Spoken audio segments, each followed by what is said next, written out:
Kau tahu permainan jalangkung kan? Permainan kuno yang konon bisa memanggil roh hanya dengan boneka dan selembar kertas. Banyak yang bilang itu cuma mitos, tapi tidak bagi Herman. 4 tahun lalu ia mengalaminya sendiri. Pengalaman mengerikan yang sampai sekarang masih menghantuinya. Siapkan diri kalian. Matikan lampu dan dengarkan baik-baik.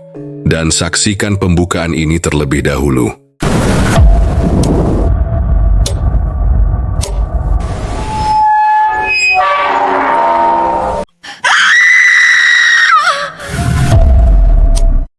Kisah ini terjadi tahun 2020, saat Herman masih duduk di bangku sekolah di sebuah kampung kecil di Jawa Tengah. Waktu itu, Herman baru berusia 20 tahun. Ia punya 2 sahabat karib, Dodo dan Jaka. Setiap hari mereka habiskan waktu bersama, mulai dari berburu belalang di sawah sampai memancing ikan di kali kecil belakang kampung. Suasana desa yang tenang dan udara yang segar bikin mereka merasa hidup tanpa beban. Apalagi saat itu sedang libur sekolah panjang. Tapi semua berubah siang itu. Saat mereka sedang duduk santai di bawah pohon jambu, Dodo mendadak nyeletuk sesuatu yang nggak biasa. Gimana kalau kita bikin jalangkung? Ujarnya sambil senyum-senyum iseng. Herman dan Jaka langsung menolak. Gila ya lo, Dot, kata Jaka. Mainan kayak gitu beneran ada hantunya. Tapi Dodo meyakinkan mereka. Katanya cuma mau buat bonekanya aja, bukan dimainkan. Setelah dibujuk-bujuk, akhirnya Herman dan Jaka setuju. Tapi mereka tetap mewanti-wanti agar boneka itu nggak dipakai buat main beneran. Siang itu juga, mereka langsung membagi tugas. Herman kebagian cari batok kelapa dari dapur rumahnya. Jaka cari kain putih bekas dari lemari neneknya. Dan Dodo cari batang bambu di kebun belakang. Menjelang sore, semua bahan sudah terkumpul. Mereka berkumpul di rumah Dodo untuk mulai merakit boneka jalangkung. Dodo yang paling semangat. Dengan teliti dia membentuk batok jadi kepala, membungkusnya dengan kain putih, lalu memasang tangan dari bambu. Boneka itu berdiri kaku di tengah ruangan. Dan yang bikin merinding, Dodo menambahkan pensil yang diikat di salah satu tangan boneka itu. Biar lebih mirip kayak di film, katanya santai. Herman dan Jaka mulai merasa nggak enak. Boneka itu terasa hidup. Seolah-olah ada yang memperhatikan mereka dari balik batok kelapa yang bolong. Udara sore yang awalnya hangat, mendadak jadi dingin. Bahkan Jaka sempat berbisik ke Herman, "Lo ngerasa nggak sih kayak ada yang ngeliatin?" Herman cuman bisa angguk pelan. Mereka nggak tahu harus bilang apa.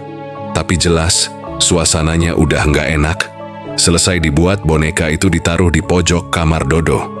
Mereka semua sepakat untuk pulang dan nggak ngebahas lagi soal itu. Tapi anehnya, sebelum pulang, Herman sempat mendengar suara lirih di telinganya.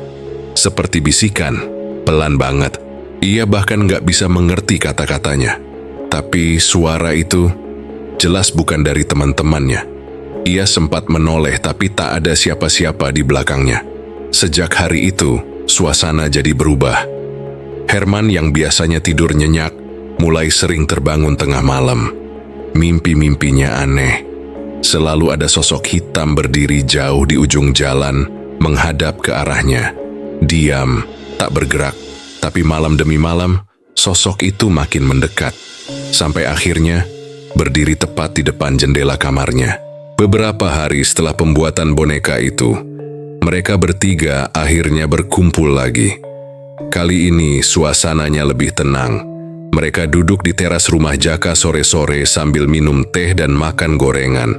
Tapi tatapan mereka kosong, seolah menyimpan sesuatu. Sampai akhirnya Herman membuka suara. Dengan suara pelan ia mulai menceritakan apa yang dialaminya setelah membuat boneka itu. Herman bilang sejak malam setelah boneka itu selesai dibuat, ia merasa seperti ada yang mengikutinya. Awalnya hanya perasaan, tapi makin lama makin nyata. Setiap malam ia bermimpi buruk. Sosok hitam selalu muncul, kadang berdiri di depan pintu kamar, kadang di ujung jalan depan rumah, selalu diam. Tapi tatapannya terasa menusuk. Herman bahkan sempat bangun dengan keringat dingin. dan merasa seperti dicekik dalam tidurnya. Jaka mengangguk pelan, wajahnya mulai pucat. Ia pun bercerita ternyata ia juga mengalami hal yang sama. Jaka merasa sering mendengar suara ketukan jendela malam-malam. Rumahnya 2 lantai, jadi jelas itu bukan orang. Tapi suara itu terus datang, bahkan sampai 3 malam berturut-turut. Ia juga merasa ada yang memperhatikannya dari dalam lemari. Padahal saat dicek, lemari kosong. Tapi bau anyir dan dingin selalu keluar dari sana. Mereka berdua lalu menatap Dodo. Dodo terlihat lebih bingung dari biasanya. Ia mengaku sejak boneka itu dibuat, ia sering bengong sendiri. Bahkan saat makan, dia sering lupa sedang mengunyah. Saat nonton TV, pikirannya kosong. Bukan takut, tapi seperti hilang kesadaran sesaat. Tapi ada satu hal yang ia ingat. Suatu malam ia mendengar bisikan. Suara pelan di telinganya menyuruhnya memainkan boneka itu. Dodo sempat berpikir itu cuma sugesti, karena dari awal dia memang ingin bermain, bukan sekadar membuatnya. Tapi bisikan itu terdengar nyata, pelan, seperti ada yang benar-benar berdiri di belakangnya. Namun ia tak pernah menuruti bisikan itu. Boneka itu tetap disimpan di pojok kamar, tak pernah disentuh lagi. Dan anehnya, setelah mereka saling terbuka dan bercerita, semuanya perlahan kembali normal. Hari-hari berikutnya terasa biasa lagi. Tak ada suara aneh, tak ada mimpi buruk, dan mereka pun mulai kembali bermain seperti dulu. Dodo tak lagi bengong, Jaka sudah bisa tidur nyenyak, dan Herman pun terlihat ceria. Tapi semua itu tak bertahan lama. Beberapa hari kemudian Herman mendapat kabar duka. Neneknya meninggal dunia karena terjatuh di kamar mandi. Kabar itu menghancurkan hati Herman. Dari kecil Herman memang tinggal bersama neneknya. Kedua orang tuanya merantau ke Jakarta. Dan sosok nenek bukan cuma pengganti orang tua, tapi satu-satunya orang yang membuat rumah terasa seperti rumah. Sejak kejadian itu Herman berubah. Ia tak banyak bicara, bahkan pada Jaka dan Dodo. Setiap diajak main, ia hanya diam atau menolak dengan pelan. Hari-harinya dihabiskan dengan duduk sendiri, bengong di teras rumah bibinya. Ya, sekarang Herman tinggal bersama bibinya yang kebetulan masih satu desa. Rumah neneknya dikunci, sepi, dan tak ada yang menempati. Suatu sore yang mendung, saat Herman sedang duduk sendiri, pikirannya terhanyut pada kenangan bersama sang nenek. Tiba-tiba, sebuah pikiran muncul tentang jalangkung, permainan yang konon bisa memanggil arwah untuk diajak bicara. Herman mulai berpikir, apakah dia bisa memanggil neneknya hanya untuk sekali saja, untuk mengucapkan selamat tinggal, atau sekadar mendengar suara neneknya lagi. Tanpa pikir panjang, Herman langsung pergi ke rumah Dodo. Dodo terkejut melihat Herman datang dengan ekspresi datar dan mata merah. Tanpa banyak basa-basi, Herman berkata, "Ayo main jalangkung." Dodo terdiam, bingung. Ia sempat ingin menolak, tapi melihat tatapan Herman, ia hanya bisa mengangguk. Kebetulan Jaka juga sedang ada di sana. Awalnya Jaka menolak, wajahnya langsung pucat. Tapi setelah tahu tujuan Herman, ia tak tega. Ia tahu Herman sedang terluka. Akhirnya mereka sepakat, mereka akan bermain jalangkung. Tapi kali ini bukan di rumah Dodo, melainkan di rumah nenek Herman. Rumah itu kini kosong, tak ada satupun yang tinggal. Dan mereka pikir, itu tempat paling cocok untuk memanggil roh. Jika memang itu benar bisa terjadi. Malam itu sekitar pukul 8, mereka bertiga berdiri di depan rumah peninggalan nenek Herman. Rumahnya sederhana, dindingnya dari kayu jati tua, dengan atap genteng yang sudah mulai berlumut. Pintu depan agak menganga, menimbulkan kesan seolah rumah itu memang sedang menunggu seseorang untuk masuk. Angin malam berhembus pelan, membawa bau tanah basah yang menusuk. Tanpa banyak bicara, mereka masuk ke dalam. Herman berjalan paling depan. Dodo dan Jaka menyusul di belakang. Rumah itu gelap dan dingin. Lampu sudah tak menyala. Hanya cahaya senter dari ponsel mereka yang menyinari ruangan demi ruangan. Di ruang tengah ada sebuah tikar lama yang digulung rapi. Mereka membukanya, lalu duduk bersila di atasnya. boneka jalangkung dikeluarkan dari tas yang dibawa Dodo. Wujudnya masih sama seperti saat pertama kali dibuat. Batok kelapa sebagai kepala, kain putih yang mulai dekil sebagai bajunya, dan batang bambu sebagai tangkai tubuh. Di salah satu tangannya masih terikat pensil yang kaku, ditambah dengan beberapa lilin mengelilinginya. Jaka menelan ludah. Ia hampir ingin mundur, tapi Herman menatapnya dengan mata memohon. "Sekali ini aja," katanya lirih. Mereka meletakkan jalangkung di tengah lingkaran. Dodo membaca mantra yang ia hafal dari internet. Suaranya pelan tapi mantap. "Jalangkung, jalangkung. Di sini ada pesta, datang tak dijemput, pulang tak diantar." Mereka mengulanginya 3 kali. Awalnya, tidak ada yang terjadi. Angin dari luar menyusup melalui celah-celah dinding rumah. Daun jendela berderak pelan. Mereka saling menatap. Herman menunduk, matanya mulai berkaca-kaca. Ia memanggil neneknya dalam hati. "Nek, kalau bisa dengar Herman, datanglah, sekali saja." Tiba-tiba, pensil yang terikat di tangan boneka itu bergerak. Perlahan, menyentuh lantai, menulis goresan kecil yang membentuk kata, "Herman." Mereka langsung terdiam. Dodo menahan napas. Jaka menggenggam lututnya erat. Herman tercekat. Itu nama aku," bisiknya. Boneka itu menulis lambat, huruf demi huruf, kata demi kata. "Nak, jangan panggil aku lagi." Air mata Herman jatuh. "Nek, beneran ini, Nek?" tanyanya. Suaranya bergetar, pensil berhenti, lalu menulis lagi. "Iya." Seketika, suhu ruangan terasa berubah. Dingin. Tapi bukan dingin biasa, dingin yang menusuk sampai ke tulang. Beberapa lilin mati padahal tidak ada angin saat itu. Dan tiba-tiba, muncul bayangan besar di tembok. Herman terdiam, matanya membesar, nafasnya tercekat. "Siapa itu di belakang kalian?" Ucapnya pelan. Dodo dan Jaka spontan menoleh ke belakang, tapi tak ada siapa-siapa, kosong. Tapi suara aneh mulai terdengar dari arah dapur. Suara langkah kaki yang berat, menyeret, dan mendekat perlahan. Mereka langsung berdiri. Herman menarik boneka itu dan berusaha menyimpannya ke dalam tas. Tapi boneka itu terasa berat, seolah ada yang menahannya. Tanpa pikir panjang, mereka lari keluar dari rumah itu. Dodo terengah-engah duduk di tanah. Jaka menangis ketakutan. Herman hanya terdiam, menatap rumah itu tanpa berkedip. Tapi, sebelum mereka benar-benar menjauh, mereka mendengar suara tawa kecil dari dalam rumah. Tawa perempuan, pelan, panjang, dan menyeramkan. Malam itu mereka tak kembali ke rumah masing-masing. Mereka bertiga menginap di rumah bibinya Herman. Tak ada yang bicara sepatah kata pun, hanya saling pandang. Wajah mereka pucat, dan mata mereka kosong.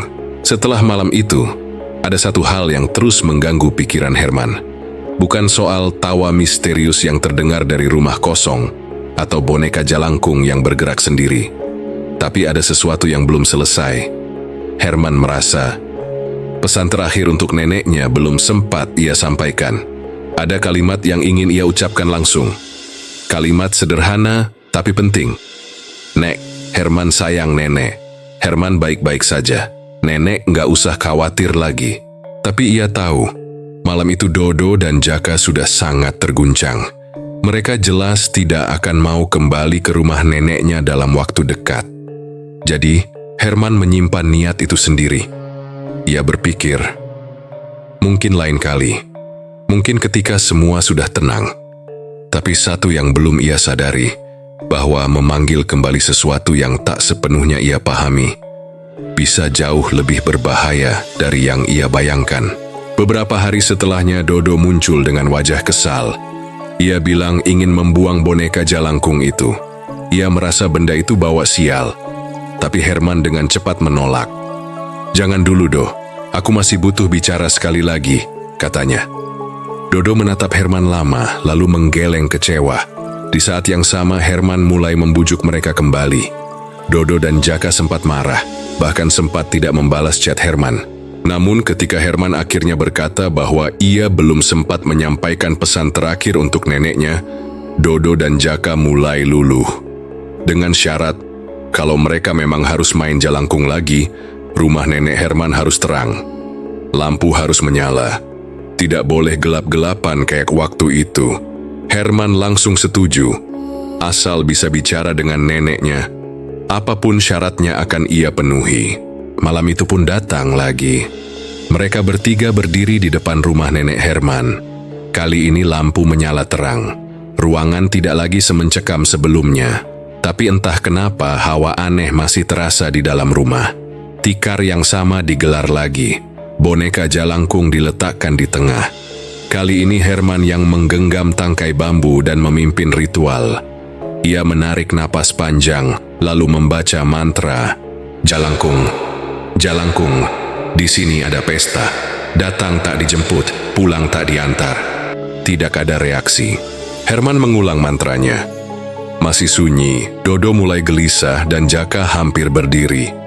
Udah Man, kayaknya udah rusak itu bonekanya, kata Jaka. Tapi Herman menahan mereka. Lalu dengan suara pelan dan tulus, ia mengucap mantra untuk ketiga kalinya. Kali ini, ia memanggil neneknya sambil meneteskan air mata. Dan saat itu juga, boneka itu bergerak. Perlahan, pensil di tangan boneka menulis di lantai. Iya cu. Tulisan itu membuat Herman langsung menangis. Ia tahu, ini kesempatan terakhirnya. Nek, Herman minta maaf ya, nenek nggak usah khawatir lagi. Herman udah kuat, Herman sayang nenek. Ucapnya lirih sambil terisak. Dodo dan Jaka ikut terdiam. Mereka semua larut dalam momen haru itu. Namun kemudian, tulisan baru muncul. Perlahan, huruf demi huruf ditulis. Pergi. Mereka semua saling pandang. Belum sempat mereka berpikir lebih jauh, tiba-tiba angin kencang menerobos masuk lewat jendela. Pintu rumah mendadak terbuka sendiri dengan suara keras. Tirai berterbangan. Suara tawa muncul, bukan tawa nenek, tapi tawa perempuan. Tinggi, panjang, dan mengerikan.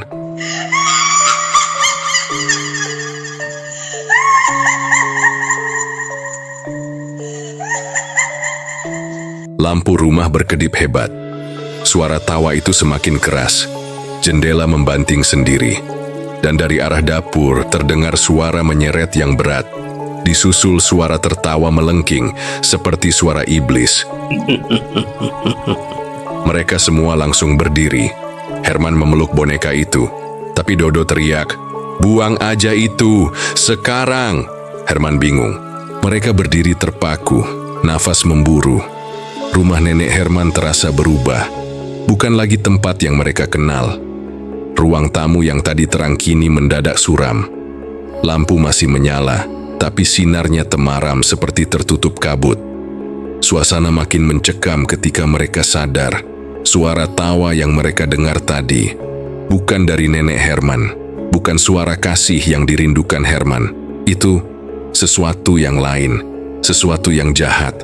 Tiba-tiba dari arah kamar belakang terdengar suara langkah kaki, tapi berat, seolah seseorang berjalan dengan kaki diseret. Mereka menatap ke arah lorong dan melihat bayangan putih melayang. Rambut panjang menjuntai ke depan.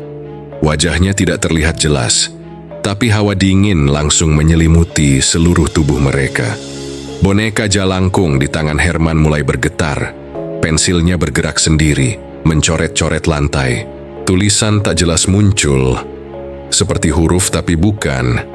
Garis-garis tak beraturan, seperti makhluk itu mencoba menulis, tapi bukan manusia yang mengendalikannya. Dodo langsung menarik Herman. Man, ini bukan nenek lu. Kita harus keluar sekarang juga. Tapi ketika mereka berbalik, pintu rumah sudah tertutup rapat, seperti terkunci dari luar. Padahal tadi terbuka lebar. Dan dari dalam rumah, hawa panas tiba-tiba berubah menjadi dingin menggigit. Lalu, terdengar suara erangan panjang.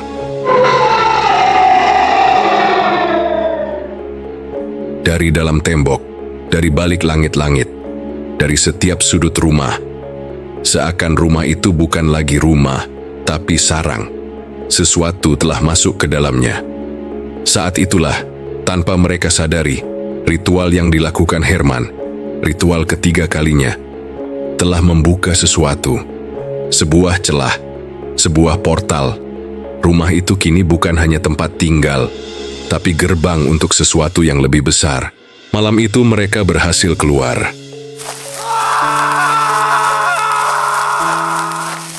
Berlari tanpa melihat ke belakang. Tapi semua belum selesai. Keesokan harinya, warga desa mulai mengalami kejadian-kejadian aneh.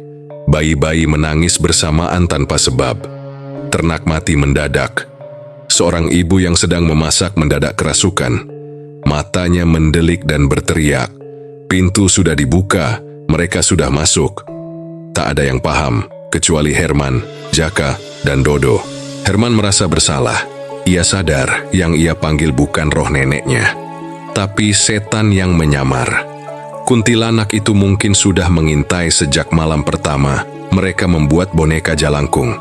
Tapi malam ketiga itu, saat Herman mengucap mantra terakhir dengan penuh emosi, kepercayaan, dan niat tulus itu, malah menjadi bahan bakar kuat bagi makhluk halus itu untuk muncul. Ia bukan roh. Ia adalah entitas jahat yang menipu Herman. Kini, rumah nenek Herman dikenal warga sebagai tempat terkutuk. Tidak ada yang berani mendekat, tapi teror belum berhenti. Suatu malam Pak RT mendengar suara ketukan di jendela. Saat dibuka, tak ada siapa-siapa. Tapi lantai rumahnya dipenuhi jejak kaki kecil. Dan sebuah pesan ditulis di dinding. Jalangkung sudah dibuka, kami belum selesai. Herman, Dodo, dan Jaka tahu. Ini baru permulaan dari malapetaka yang lebih besar. Meski sudah beberapa hari berlalu sejak malam mengerikan itu, rumah nenek Herman tetap terasa berbeda. Angin yang berhembus lewat depan rumah itu selalu terasa lebih dingin dan lebih berat. Bahkan suara jangkrik pun enggan terdengar di sana. Warga desa mulai membicarakan rumah itu secara berbisik. Tidak ada yang berani lewat. Bahkan dari kejauhan pun, rumah itu seperti mengirimkan perasaan tidak enak yang menusuk di dada. Sampai akhirnya ada seorang warga yang tidak sengaja lewat malam-malam dan melihat sesuatu di dalam rumah itu. Sosok perempuan berdiri membelakangi jendela. Rambutnya panjang menjuntai ke lantai. Wajahnya tidak terlihat, tapi suaranya tertawa lirih seperti menyimpan luka dan kemarahan sekaligus.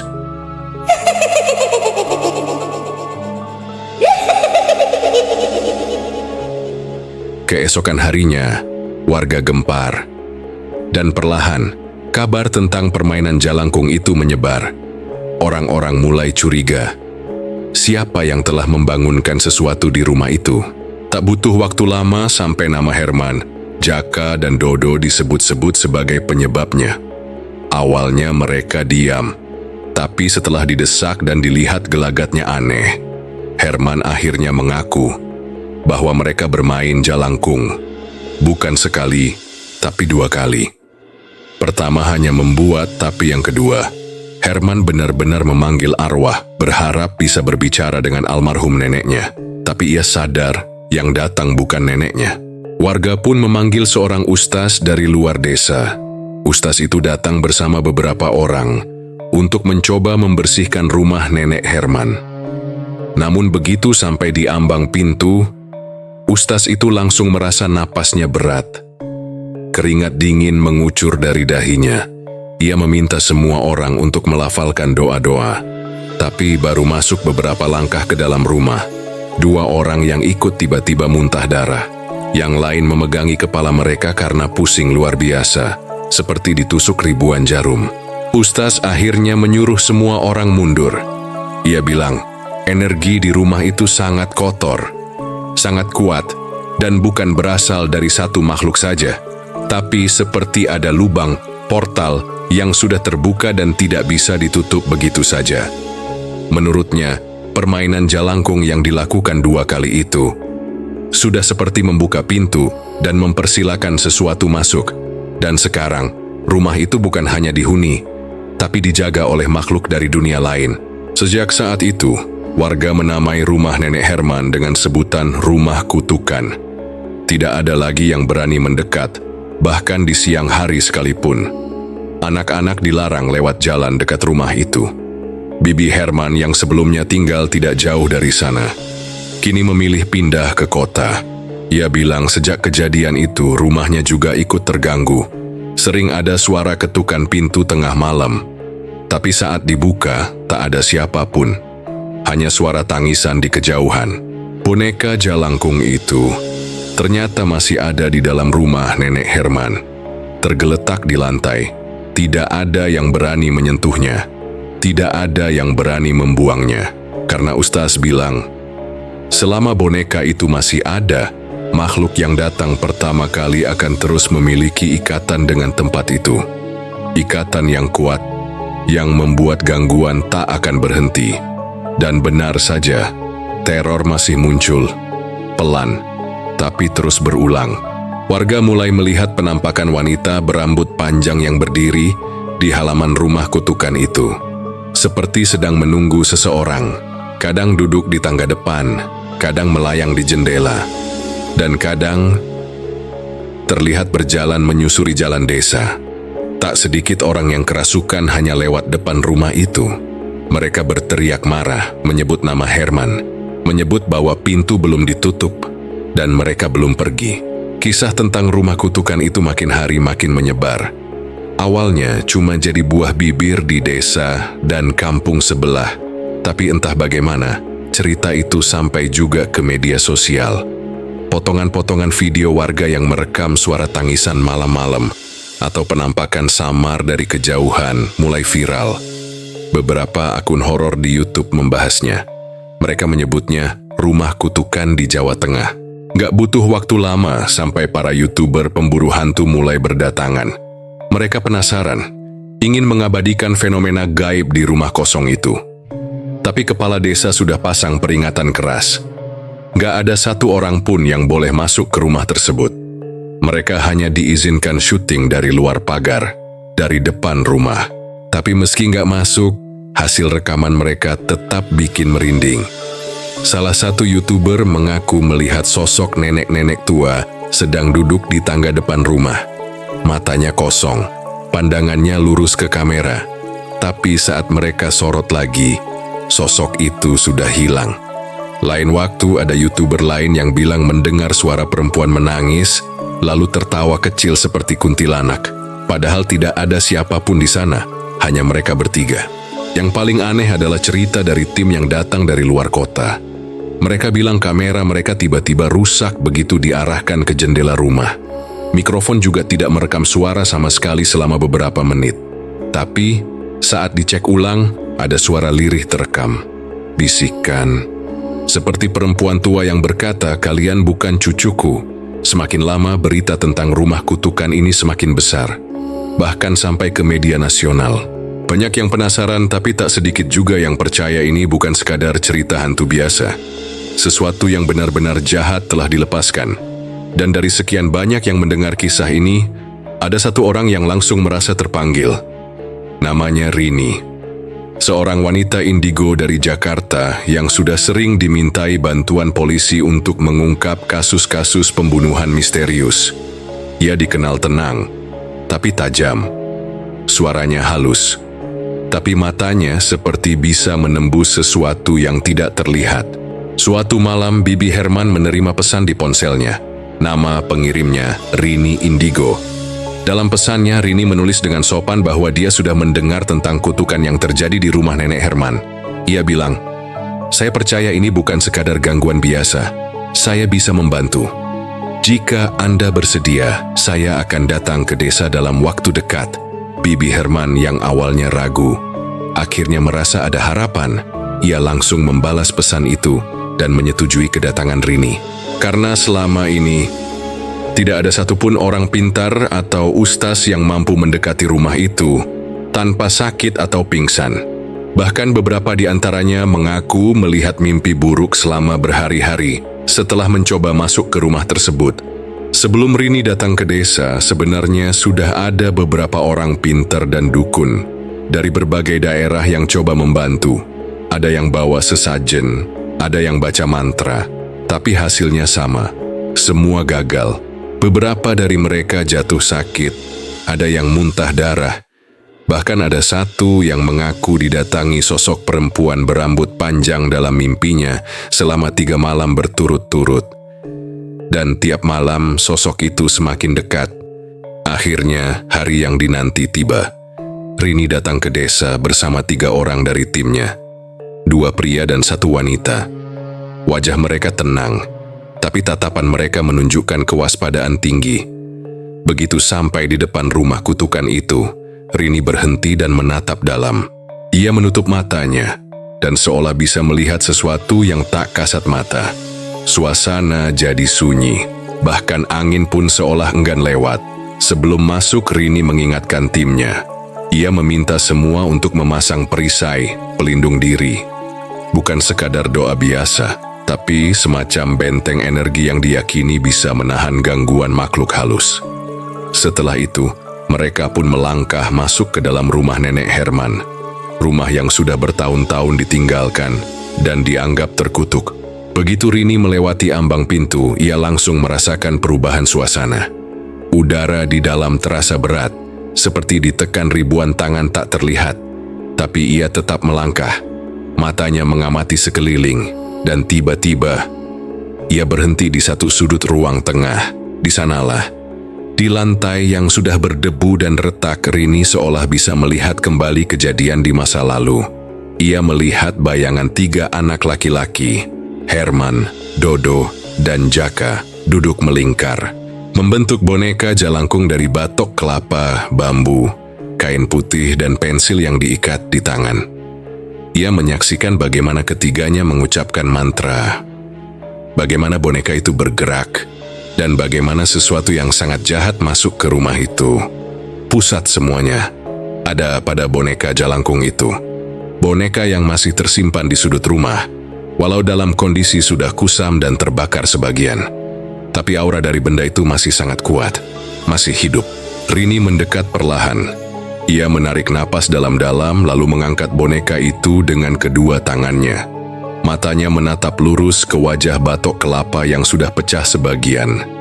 Dan dengan suara tegas, ia berkata satu kata, "Bye." Seketika suara jeritan panjang dan mengerikan menggema dari seluruh penjuru rumah. Jeritan itu seperti suara perempuan, marah, sakit, menjerit dalam kesedihan. Lalu, hening, sangat hening. Tidak ada suara apa-apa, seolah waktu berhenti. Beberapa detik kemudian udara di dalam rumah berubah. Tadinya berat dan mencekam, kini menjadi tenang, hangat. Seperti saat rumah itu masih dihuni oleh nenek Herman. Tanpa bicara banyak, Rini membawa boneka itu keluar. Ia menaruhnya di halaman belakang, menyiramnya dengan minyak, dan membakar boneka jalangkung itu hingga jadi abu. Saat api menyala, ia membaca doa-doa agar semua roh dan makhluk yang tersesat bisa menemukan jalan pulang. Jalan menuju cahaya, menuju surga. Sejak malam itu, desa kembali tenang, tapi tidak dengan Herman, Jaka, dan Dodo. Sejak kejadian itu, mereka tidak pernah bermain bersama lagi. Tidak pernah sekalipun Jaka memilih mengurung diri di rumah. Ia seperti kehilangan semangat hidup, tidak mau bicara dengan siapapun kecuali orang tuanya. Trauma masih tertinggal dalam dirinya. Herman tak lama setelah kejadian itu menyusul orang tuanya ke Jakarta. Ia melanjutkan sekolah di sana, mencoba memulai hidup baru. Tapi ia tidak pernah melupakan apa yang terjadi di desa. Sedangkan Dodo, keluarganya memutuskan pindah ke Bogor. Sejak malam teror itu mulai muncul, mereka tahu tidak ada lagi yang bisa ditinggali di kampung itu. Mereka membawa semua yang tersisa dan tak pernah kembali. Kini meski desa sudah kembali seperti semula, rumah nenek Herman tetap menjadi cerita bisik-bisik di malam hari. Tidak ada yang berani melintas di depannya, apalagi mendekat. Walau kutukan sudah diangkat, jejaknya masih tertinggal, dan boneka jalangkung itu kini hanya jadi abu. Tapi cerita tentangnya belum tentu benar-benar berakhir. Cerita ini bukan sekadar hiburan, tapi ada pelajaran besar di balik semua kejadian mengerikan yang dialami Herman, Jaka, dan Dodo. Pertama, jangan pernah bermain-main dengan hal gaib, apalagi dengan maksud coba-coba atau iseng. Dunia gaib bukan sesuatu yang bisa dijadikan permainan. Apa yang tidak terlihat bukan berarti tidak ada. Dan ketika kita memanggil, bisa saja yang datang bukan yang kita harapkan. Kedua, rasa rindu terhadap orang yang sudah tiada itu wajar. Tapi menyambungkannya lewat cara yang salah, justru membuka pintu bagi hal-hal jahat untuk masuk. Lebih baik kita doakan mereka dengan tulus agar tenang di alam sana, tanpa mencoba menghubungi lewat jalur yang tidak seharusnya. Ketiga, ketika sudah terlanjur salah, jangan menutup diri. Cari bantuan, minta tolong kepada orang yang benar-benar paham, baik secara agama maupun spiritual. Jangan biarkan ego atau rasa bersalah membuat kita menanggung semuanya sendiri. Cerita ini mungkin fiktif, tapi kejadian serupa seringkali terjadi di sekitar kita. Maka dari itu, bijaklah dalam bersikap dan selalu jaga keimanan serta akal sehat. Terima kasih sudah mendengarkan cerita ini sampai habis. Cerita tentang Jalangkung, rumah kutukan, dan 3 sahabat yang awalnya hanya ingin coba-coba, tapi malah membuka pintu ke dunia lain. Kalau kamu suka cerita ini, jangan lupa untuk like, share, dan subscribe. Agar nggak ketinggalan cerita horor selanjutnya yang lebih menyeramkan dan penuh misteri. Dan kalian juga bisa melihat kisah menarik yang ada di atas ini. Sampai jumpa di malam berikutnya dengan kisah yang lebih gelap, lebih dalam, dan lebih nyata dari yang kau kira. Dan terakhir, jangan lupa matikan lampu.